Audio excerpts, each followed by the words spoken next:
সদস্য প্রস্তাব করিতেছে যে স্থানীয় সরকার বিভাগ বিষয়ে আলোচনা উত্থাপন কল্পে হিসাবের খাত 137 স্থানীয় সরকার বিভাগ শিরোনামাধীন 34 নম্বর দাবি হইতে 400 টাকায় হ্রাস করার হোক এই প্রস্তাব করছে। মাননীয় স্পিকার, আসলে 400 টাকায় কোটি কোটি টাকার ভেতরে 400 টাকা বলাও কেমন লাগে, কিন্তু এটা আসলে বলা লাগছে এই কারণে যেটা একটা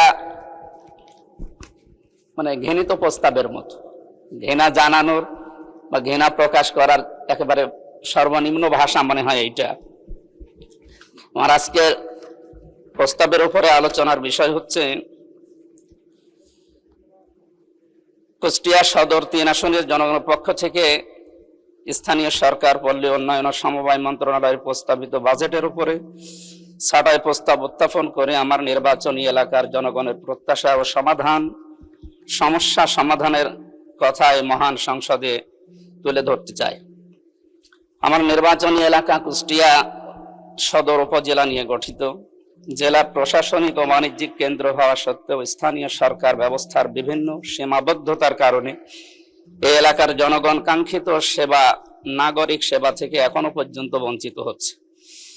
মাননীয় স্পিকার, বিশেষ করে দ্রুত নগরায়ন ও জনসংখ্যা বৃদ্ধির ফলে কুষ্টিয়া পৌরসভায় যানজট, জলাবদ্ধতা, অপরিকল্পিত বর্জ্য ব্যবস্থা, বিশেষ করে ড্রেনেজ ব্যবস্থার সংকট দিন দিন তীব্র থেকে তীব্রতর হচ্ছে। শহরের বিভিন্ন সড়ক ও ড্রেন সংস্কারের অভাবে বর্ষা মৌসুমে সাধারণ মানুষের চলাচল চরম দুর্ভোগ এবং দুর্ভোগের চরম আকার ধারণ করছে। অন্যদিকে কুষ্টিয়া সদর উপজেলার বিভিন্ন ইউনিয়নে এখনো অনেক গ্রামীণ সড়ক, সেতু ও কালভার্ট সংস্কারের প্রয়োজন রয়েছে। বিশেষ করে বাংলাদেশের ঐতিহ্যবাহী এলাকা চাউলের জন্য খ্যাত কুষ্টিয়ার খাজানগর এবং কবরহাট, এই এলাকাটা কুষ্টিয়ার বটতল থেকে বল্লভপুর পর্যন্ত এই 8-10 কিলোমিটার রাস্তা বাংলাদেশের ভেতরে সবচাইতে আমার মনে হয় এটা অকেজ এবং মানুষের চলাচলের জন্য একেবারেই অনুপযোগী হয়ে পড়েছে।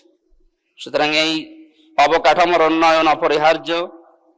জরুরি পানি ব্যবস্থা সরবরাহ এবং কুষ্টিয়াকে আধুনিক করার জন্য স্থানীয় সরকার মন্ত্রণালয়ের যে সমস্ত বাজেটগুলো সামনে আছে এগুলোর পূর্ণাঙ্গ প্রকল্প বাস্তবায়ন আমরা দাবি করছি।